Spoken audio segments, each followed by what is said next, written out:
I was breathing, but not alive.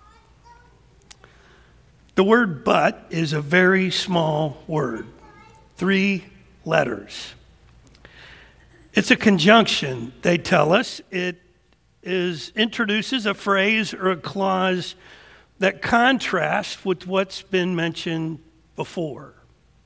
I would love to go out, but. You're more than qualified for this job, but. We did everything we could, but. It's a word that turns a corner in a sentence. It starts out in one direction, and the word but turns the corner. It can drastically change the direction of your life.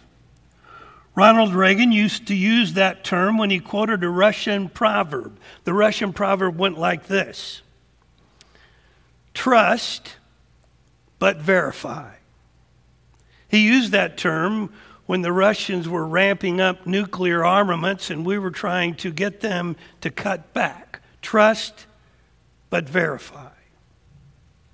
In 1 Corinthians chapter 1, verse 27, it says, "But God chose the foolish things of this world to shame the wise. God chose the weak things of the world to shame the strong. But God." We're going to begin a series of sermons for the next 4 weeks on the story of Ruth. It's a little pamphlet that's tucked into Judges and 1 Samuel. Matter of fact, if you're trying to find Ruth, you'll flip past it because it's only 4 pages. 2 pages, front and back. It's a story that belies its importance. And the word but occurs several times in the first chapter. Last week, we took a first fruits offering, which was on the heels of the pledges that we all gave on October the 13th. We're all in this together. We've signed pledges, we've promised God, but we always know that when there's a promise in the Bible, it's always followed with the problem. Whenever you promise or God promises, Satan shows up to find out if you're really serious about what you've given your word about. And so the word but is very important, especially in Ruth chapter 1, because it talks about and introduces problems into the life of Ruth and her 2 daughters-in-law. So first of all, I just want to talk about the fact that that's how life works. First comes the promise, and then comes the problem. So it shouldn't be an accident to any of us in this room this morning to have to admit, now I have a problem. Let's read, beginning in verse 1 of Ruth. In the days when the judges ruled. Now I want us to stop there for 1 minute because this is really important. It doesn't seem like it's important, but it is. Because the book of Judges talks about all these wonderful, powerful, great Bible stories. Stories of Shamgar, who killed 600 Philistines with an ox goad, which would be like a pool cue. Deborah, the prophetess, who led the Jewish army into battle. Gideon, who conquered his foe with just 300 people. Or Samson, who was endowed by God with incredible power because of his long hair. But while all that was going on, this little story in Ruth was taking place. And at the end of Judges, there are 2 sentences that go like this. In those days, there were no king in Israel. Everyone did what was right in his own eyes. So the gentleman or the person that wrote Ruth wants us to understand that this story takes place in the middle of the time when Israel was ruled by judges and everybody was doing whatever they wanted to do in their own eyes. So he goes on and says, there was a famine in the land, and a man of Bethlehem, Judah, So now the writer wants us to know that in the land of Israel, while these judges are ruling the land, a famine breaks out. And a lot of times when people are doing what they want to do and they're not doing what God wants them to do, there's famine. Sometimes it's drought. Sometimes it's other kinds of famine, because God is trying to get people to turn their lives back to dependence on him. And so there's this famine in the land, and there's a man of Bethlehem in Judah. So the writer wants us to know that this guy lives in Judah, in the city of Bethlehem. Now, why is that so important? Because the word Bethlehem means house of bread. It's a place where there's plenty of wheat. But now there's a famine, and so Bethlehem is no longer a place of bread. And so it says this man went to sojourn in the country of Moab. He and his wife and his 2 sons. 3 guys and 1 woman. And the writer wants us to know that they went to Moab. Now, why is that so important? Because Moab was the son of Lot. And when Sodom and Gomorrah was destroyed, an angel took Lot, his wife, and his 2 daughters to get them out of town before the city was destroyed. Lot's wife looked back. She was turned into a pillar of salt, and the 2 daughters ran and found a cave. And in that cave, they got their father drunk, and they committed incest with their own dad, and they birthed 2 sons. One of them was called Moab. And so Moab was the incestuous son of Lot and his daughter, and he was related to the Jewish people, only he wasn't looked upon with pride by them. And so the writer wants us to know that this man and his 2 sons and his wife fled to the land of Moab. And then it gives us his name. It says the name of the man was Elimelech, which means God is king. And the name of his wife was Naomi, which means sweet and pleasant. Don't you wish you were married to somebody sweet and pleasant? And if you are, God bless you. I am.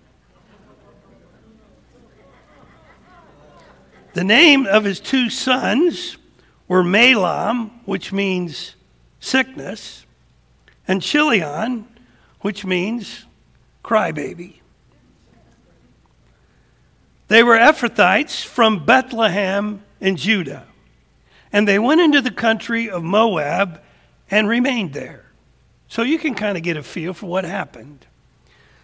Elimelech went to his wife, Naomi, and said, there's not much work around here, not much happening, not a lot of ways to generate cash, so I think maybe we should go to Moab. Now, we won't stay very long. We'll just go and work and try to amass enough cash so we can come back and make it in Bethlehem.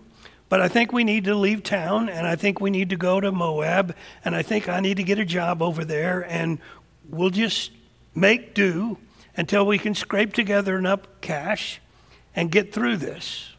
What do you think? Well, I'd like to stay here, but if you think we should go, then we'll go to Moab. That was the dream. We'll just go for a few months, maybe a few years. We'll scrape together enough cash. It'll be great. Trust me. Okay? I'll trust you. But you get the sense that after they moved there, and it wasn't very long, that Elimelech, well, it says, but Elimelech, the husband of Naomi, died. And all of a sudden, this dream, this parenthesis that they were going to live to get them through, was changed. Now, I don't know if you've ever had that happen to you. Well, you had everything lined out. You had everything planned out. You knew what was going to go down. And all of a sudden, something in your life makes you turn the corner another way. There's a but there. You didn't plan for it. You didn't expect it. But there it is. But Elimelech died. In the first 5 verses of the book of Ruth, God is not mentioned one time.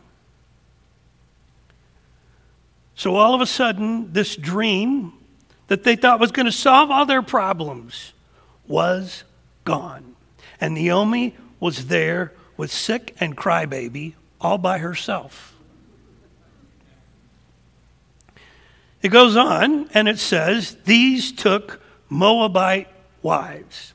Now all of a sudden, what was going to be a short time is growing because these 2 boys married local women. The name of the one was Orpah, and the name of the other was Ruth. And they lived there, about 10 years. Now all of a sudden, this parentheses has grown. It was just going to be a few months, maybe a few weeks, maybe a few years, and now it's 10 years. And Naomi has lived in another country as an alien for 10 years with daughters-in-law who weren't believers in her God when they began this journey. But it goes on. And both Mahlon and Chilion died. So that the woman was left without her 2 sons and her husband. But a word that turns a corner in a sentence. I remember when I was in the 6th grade that a bunch of guys decided we were going to play a pickup game of football. Only they decided that it wasn't going to be flag football. We were going to play tackle football. That's great. We'll do that. There's no problem. So they kicked off the ball. The ball came to me. And I ran like the wind. I ran as fast as my legs would go. And then all of a sudden, I was tackled. And the boy who tackled me landed on top of me, crushing the wind right out of me. I'm lying on the ground, and I can't breathe. Now that, if that's ever happened to you, is a terrifying experience. You're lying there, you're awake, you're fully conscious, you're hearing everything around you, but you cannot breathe. And your life flashes before you, and you wonder what is going to happen. And then one of my buddies took his hand and grabbed my belt buckle. And he pulled on my belt buckle, and all the air rushed back into my lungs. And I was alive again. But I will never forget that moment. If you've ever had the wind knocked out of you physically or emotionally or spiritually or mentally, you know how terrifying that can be. And in this moment, Naomi and Ruth and Orpah had the wind completely knocked out of them. The other shoe had dropped. And they were in this country all by themselves. But had changed everything. Point number 2. But now I have only one choice: to go home. Now, before we go any farther, I want you to understand that a lot of times in life, people think when buts come, they're left with only one choice. Which is why in our country, we are dealing with the phenomenon of suicide. Because as people look at their problems and as buts invade their lives, they think they have only one choice. And Naomi thought she had only one choice: to go home. So let's read. Then she arose with her daughters-in-law to return from the country of Moab, for she had heard that in the fields of Moab the Lord had visited his people and given them food. So she set out from the place where she was with her 2 daughters-in-law, and they went on their way to return to the land of Judah. A mother-in-law, her 2 daughters-in-law, the course has been set, and now there's another but. But Naomi said to her 2 daughters-in-law, "Go return, each of you, to her mother's house. May the Lord deal kindly with you as you have dealt with the dead and me." They come to the fork in the road, and Naomi turns to these 2 ladies, these 2 daughters-in-law, and she says, "I think it's time for you to go home. I've thought this through. Listen to me. I've thought this through. This makes total, complete sense. You need to go return to your mother. And may God deal kindly with you like you've dealt with my 2 dead sons and my dead husband and with me." So these 2 daughters-in-law had evidently forged an incredible relationship with their mother-in-law. Now in my house, my mother-in-law lives with us. And one of the things I've noticed over the course of the last several months is that if you were to believe in reincarnation, you would want to be reincarnated as one of my mother-in-law's animals. If you could be reincarnated as her cat or her dog, you would live a blessed life. My mother-in-law cooks for these animals. She prepares meals for them. She and my wife make sure that every bird and squirrel and crow is fed in the greater Southwest area. They take care of all the animals. They make sure that the dogs are not allowed out in the backyard until the birds have completed their meal, and then the dogs can go out. You have to make sure the timing's just so, because if you were an animal in my mother-in-law's house, you would be blessed. But if you don't believe in reincarnation, if you just believe in life, then you should be my mother-in-law's son-in-law. Because she takes care of me like she takes care of her animals. And there's a proverb that goes along with that. And one of the things that you understand in this relationship that was forged between Naomi and her daughters-in-law is they genuinely, absolutely, authentically loved each other.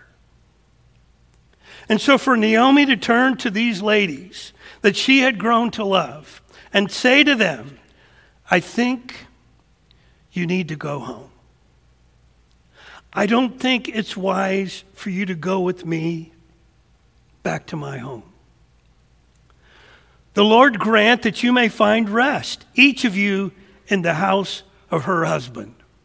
So she says, not only do I think you should go home to your mom, but I want you to get married again. I want you to have another husband. I want you to be blessed, and I want you to find rest in another man's arms. That's what I want for you.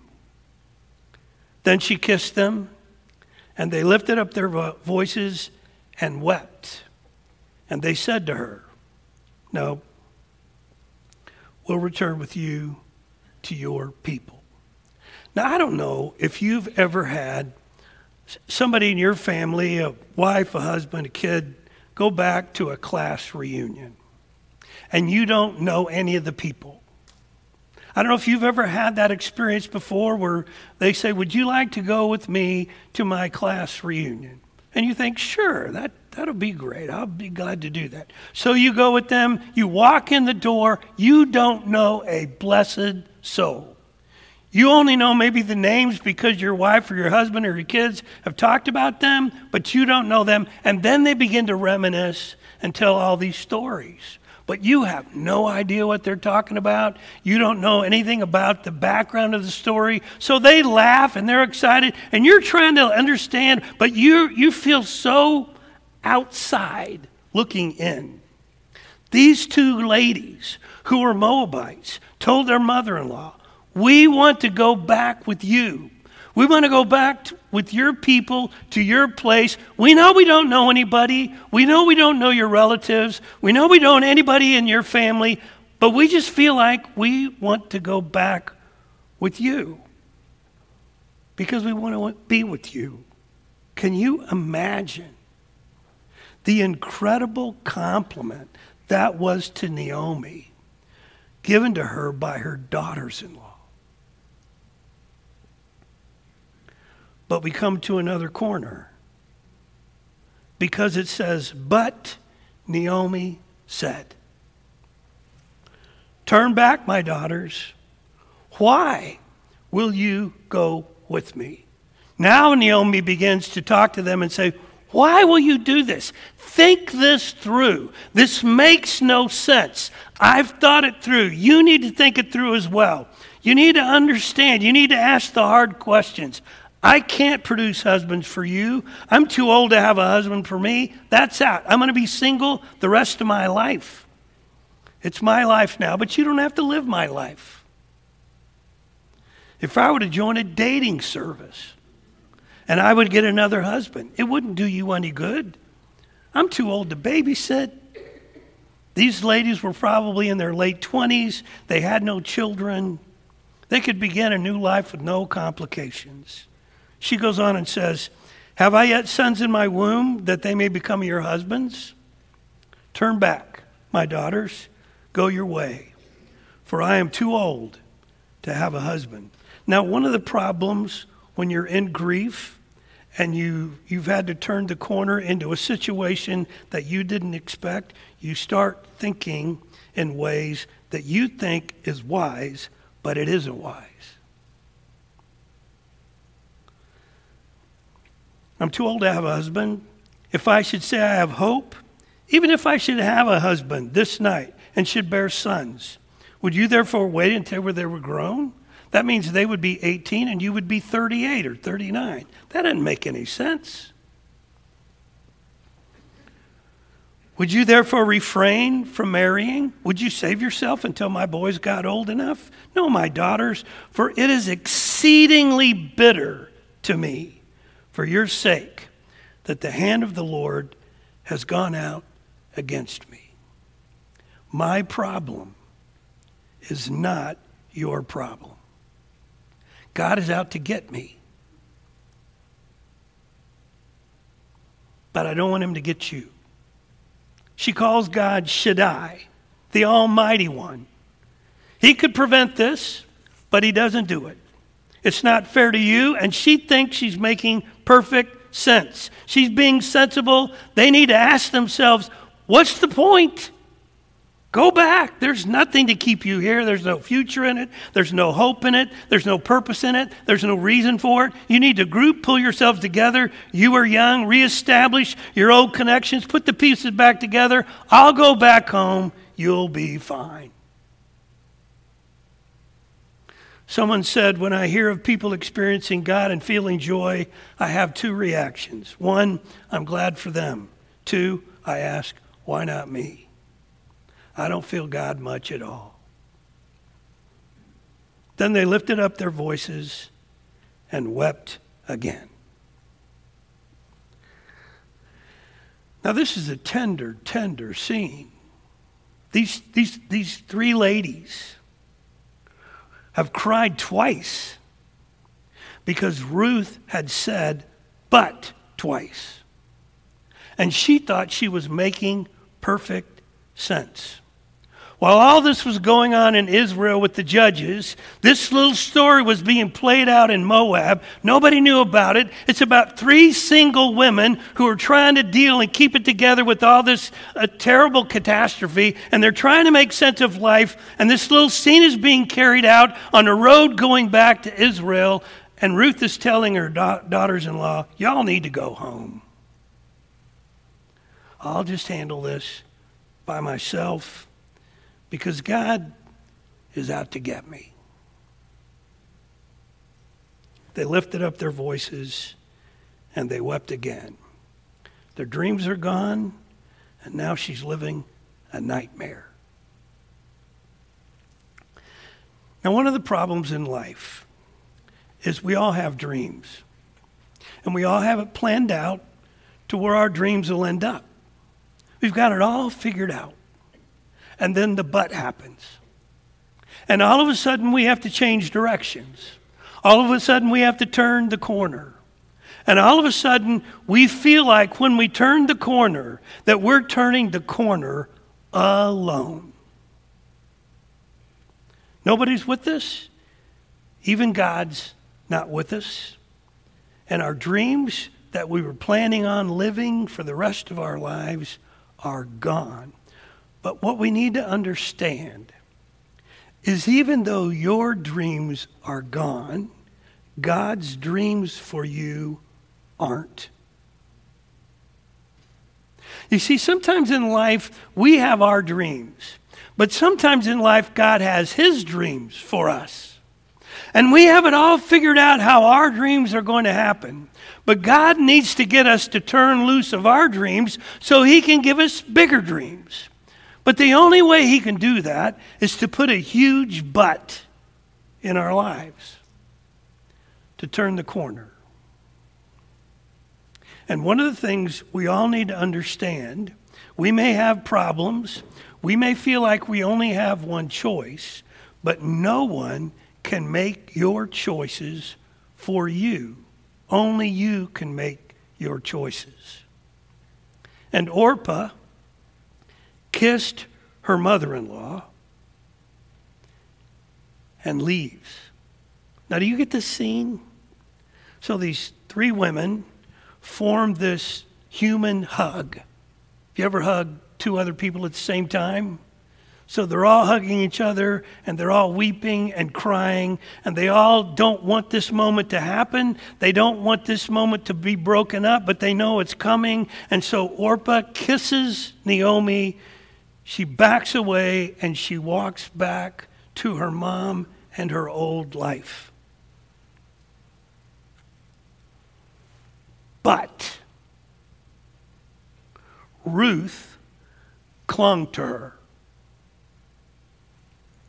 And she said, "See, your sister-in-law has gone back to her people," and this is the phrase that strikes terror into my heart, "and to her gods.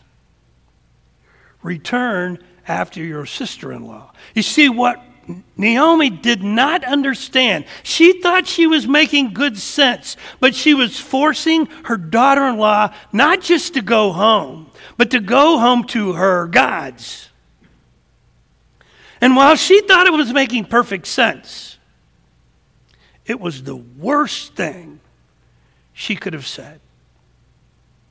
She thought she was doing the loving thing. She thought she was doing the kind thing. She thought she was giving her daughter-in-law a future. She thought she was giving her daughter-in-law hope. But she was sending her daughter-in-law back to her gods. But Ruth clung to her. Now, I don't know if you've ever had that happen before, where somebody clings to you and they won't turn loose. So Naomi kept trying to extricate herself from the embrace of Ruth, and Ruth just kept clutching harder. She would not turn loose. She refused to break the embrace because she decided, I can make this choice, you don't make it for me. And too many times in our lives, we let other people make choices that we need to make. We need to make the choice, not allow them to make the choice for us. Even if it's family, even if it's people we love. But Ruth decided, no one can make my choices but me. There's more than one option here, Naomi. You think you've got it all figured out, but I've decided to do something different. And this is what I choose. But Ruth said, But Ruth said, do not urge me to leave you or to return from following you. For where you go, I will go. And where you lodge, I will lodge. Your people shall be my people, and your God, my God. And where you die, I will die, and there I will be buried. And may the Lord do so to me, and more also, if anything but death parts me from you. Ruth said, I've made my choice, and this is what I've decided. And there's nothing you can say or do to make me not do this. I've decided that wherever you're going, I'm going. And wherever you're going to lodge or hang out, I'm going to lodge or hang out. And whatever people you hang out with, those people will be my people. And your God, the one you served these 10 years with me, the one I've watched you work out and deal with all these 10 years, the God that you love and the people you love, that God is going to be my God. And where you die, I'm going to get a plot right next to you. And there I will be buried. And by golly, may the Lord do so to me, and more also, if anything but death parts me from you. Naomi, I know you're one bitter mother-in-law. You feel like you're a victim. You think that life is against you and that God is against you. And you've made all these decisions and you've decided what's best for me. And I know you've done all that, but I don't care. If you want to be bitter, if you want to be miserable, if you want to act like this, then go ahead and act like this. But I want you to know I'm hanging out with you and you can't get rid of me. So, the two of them went on until they came to Bethlehem. And when they came to Bethlehem, the whole town was stirred because of them. And the women said, "Is this Naomi?"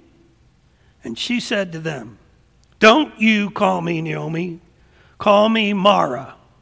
For the Almighty Shaddai has dealt very bitterly with me.